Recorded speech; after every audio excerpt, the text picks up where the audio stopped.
Having any kind of tension with your neighbors sucks.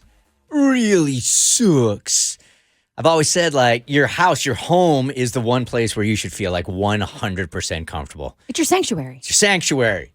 I don't got to be Bert from the Bert Show. I got to be Bert.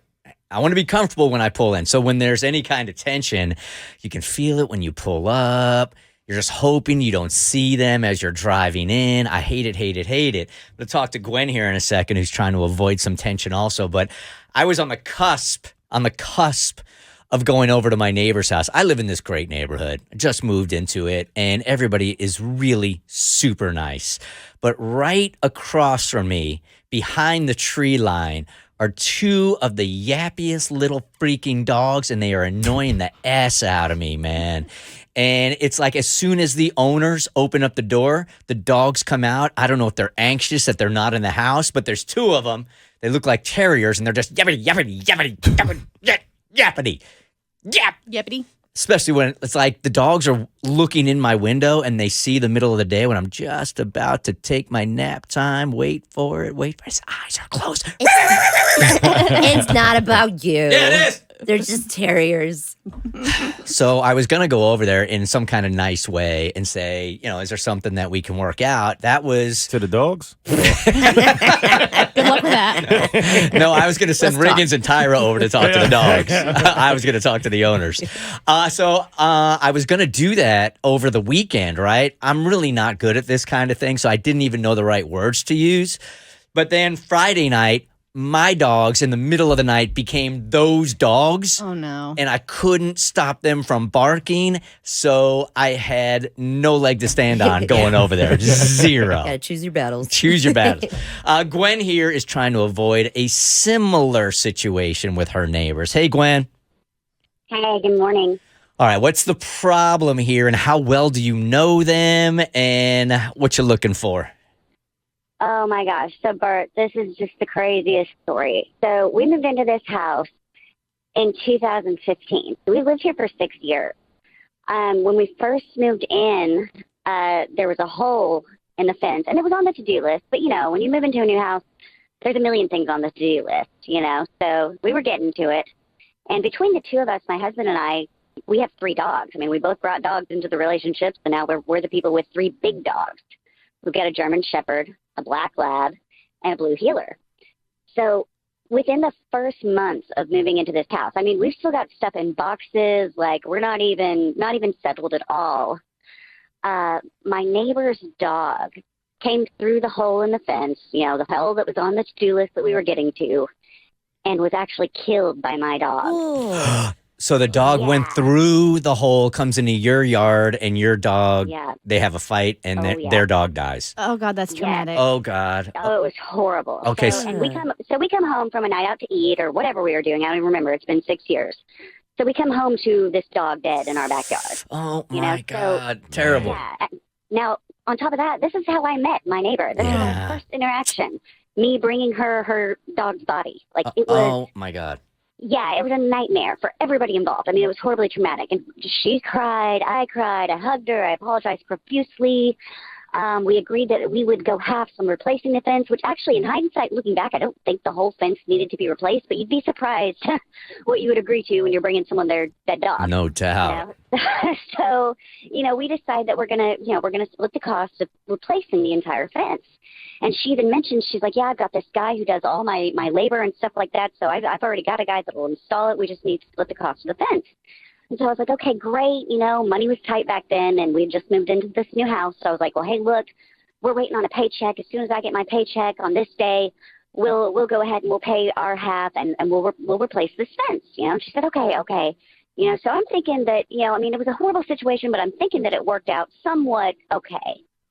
So within the next week, there's my doorbell rings one day, and I go and I answer the door just in time to see my neighbor running away.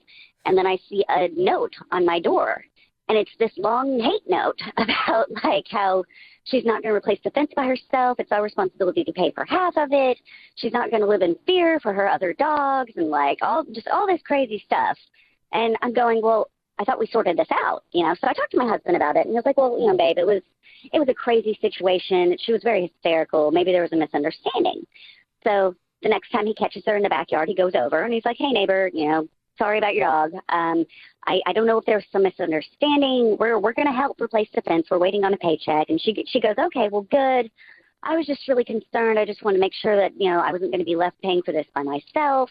And it's kind of like a Dr. Jekyll and Mr. Hyde thing going on, because like the note was this very aggressive, angry person. And then when my husband went and talked to her, it was like this normal lady, this very reasonable person. So anyway, I digress. Payday comes, we replace the fence. You would think that was that, right? I mean, fence is fixed, no more issues with the dogs. But that actually sparked a 6-year-long battle between my neighbor and really not necessarily me, but my neighbor and my dogs. And she leaves hate notes on our doors sometimes. She sends animal control out every now and then. She sent the police out a couple of times.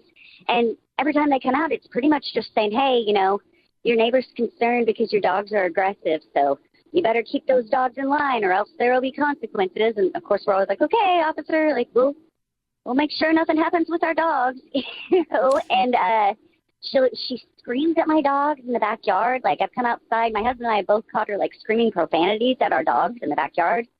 And then I've seen her holding her phone up over the fence and, like, I don't know if she's, like, taking pictures of my dogs or videotaping my dogs. But it's just getting to a point where I'm starting to wonder to myself, at what point is this harassment, I mean, your dogs have proven to be aggressive. So she's like irritating them to prove that. She put in writing. See, that's why it seems like a Dr. Jekyll, Mr. Hyde thing. She wrote that letter to put in writing, I'm not going to live in fear like this, and to put in writing that her dog was killed. So somewhere down the line, if your dogs do get aggressive again, she's got this paper trail of, we had to get a new fence because your dog killed my dog. But there's no chance that the dog can get over there now. So now it's just, she's got all this built up anger. Yeah. I mean, and rightfully so, her dog is dead. That's a family member. Right. But if my neighbor's dog ate my terrier, or whatever little dog it was, and then every day I went out there to try to relax in my backyard and they were barking at me, it would be a constant irritant. Yes. It's like that Yeah. Edgar Allan Poe poem with the heart under the tip. Like, I'd constantly be getting irritated about it. Do you got an HOA that can intervene or anything like that?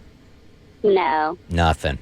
But here's what gets me is, am I wrong in understanding, like, it's still tragic and awful, and I think you were right to apologize, but did the neighbor's dog not leave the neighbor's property and go onto your property? So your dogs aren't really just aggressive. Like, there was a renegade dog that came onto your property because the owners weren't watching their dog. Like, if they didn't even notice their dog was gone and had died, like, yes, it would be great for you to train your dogs not to attack other dogs, and I think that's super important. But I think holding a grudge for 6 years like this, when there was negligence on the part of the owner and it happened on your property, it's not like your dogs went over there and killed the dog. It's not like they attacked them out in a public area.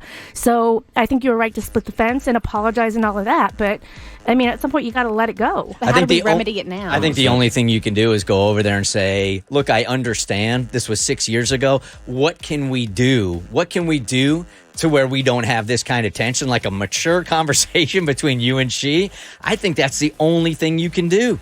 Like, and bring up that way the cops don't get called on us anymore, so the animal people don't get called on us anymore. And just for your own record, catch her on film irritating your dogs from over the fence, just so you have that information. Because if something happens where your dogs eat something in your yard and then they have to go to the vet because it was poisoned or something, then you'll have those videos of her irritating them. So it's the Spider-Man meme again. Yeah. I'm Except ready. it's with video. You can't record me because I'm recording you. The Bert Show.